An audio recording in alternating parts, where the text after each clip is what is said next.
जय माई महाराज की। और आशा करते हैं कि आप सभी बहुत खुश होंगे, क्योंकि जो भी माता श्री का नाम लेता है वो वैसे भी पसंद रहता है। तो इसमें सोचने जैसी कोई बात ही नहीं है। पिछले 2 एपिसोड्स में आपने देखा कि छोटी छोटी चीज़ें, छोटे छोटे उपायों से लाइफ को सिंपल कैसे बनाया जा सकता है।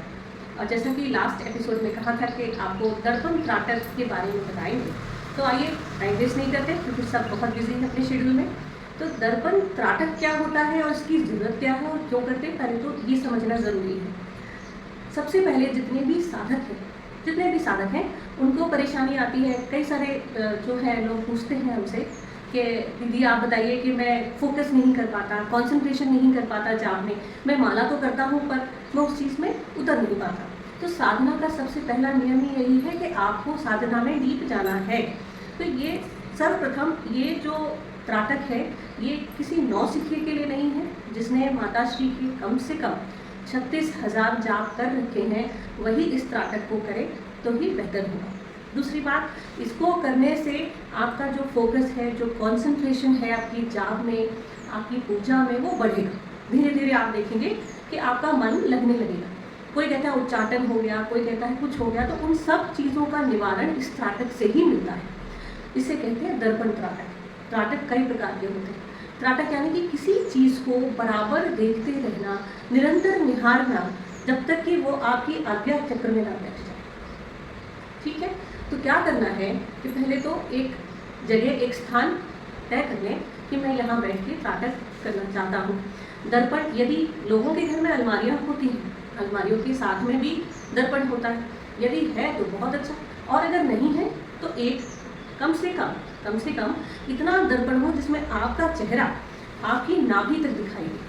चेहरे से लेके नाभि तक दर्पण में नजर आए। तो आपको क्या करना है, सुबह जब भी आप उठते हैं अपने कमरे में बिल्कुल हल्की सी रोशनी रखें, बंद करके, अकेले में, जहाँ शोरगुल ना हो, चाहे भले ही 10 मिनट दें, बैठकर आपको उस दर्पण में अपने आज्ञा चक्र को निहारना है, बिना पलक झपकाए। धीरे धीरे आप देखेंगे, पहले तो ऐसा होगा कि 2-3 मिनट देखने के बाद आपकी आंखों में भारीपन होना, दर्द होना, जो साइनस के पेशेंट्स हैं उनको तकलीफ होगी, लेकिन आपको इसको धीरे धीरे समय अवधि बढ़ानी है। ये कम से कम 1 महीने की प्रैक्टिस है। उसके बाद आप देखेंगे धीरे धीरे आपका कॉन्सेंट्रेशन बढ़ने लगा है। फिर आप जब मंत्र जाप करेंगे तो उसका जो रिजल्ट होगा, जो उसका आउटपुट होगा, वो पहले से कई गुना बेहतर होगा।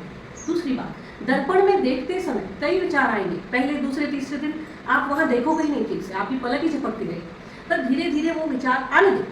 आप ये ना सोचें कि विचार आ रहे हैं तो मेरा त्राटक सिद्ध नहीं, आप आने दें। और धीरे धीरे जैसे जैसे समय निकलेगा, पर आज्ञा चक्र पर ध्यान देंगे तो आप देखेंगे कि एक धीमी सी रोशनी कुछ समय के लिए आपको नजर आएगी। और 15 से 20 दिन ये त्राटक का जो समय है उसको पूरा करने के बाद 20-21 दिन बाद आप देखेंगे कि एक मीठी सी थकान आपकी आंखों पर होगी, पर आप थकेंगे नहीं।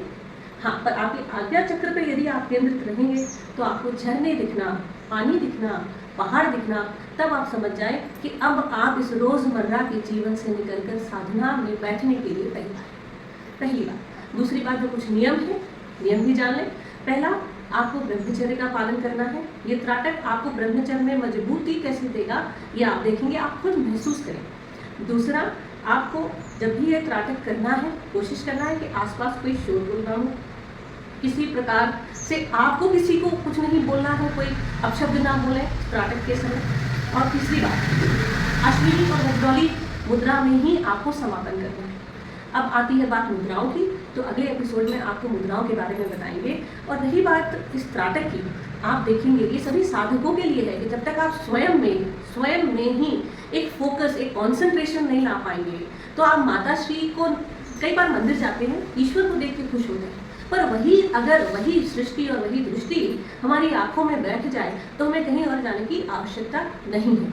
तो आपको दर्पण त्राटक में खुद को नहीं देखना है, आपको अपने आज्ञा चक्र में माता श्री को देखना है। और धीरे धीरे आप देखेंगे कि जब आप इसमें इस क्रिया को संपन्न कर लेंगे तो आपको अपने आप दिखेगा कि हाँ, पहाड़, झरने और माता श्री भी नजर आएंगी, यदि आपका भाग्य अच्छा है तो। और आज के लिए इतना ही। और बाकी यदि किसी को कोई भी परेशानी है तो इस नंबर पर आप कॉल कर सकते हैं, कमेंट में अपने सजेशंस दीजिएगा और please do like it and share it as much as possible. जय माता दी।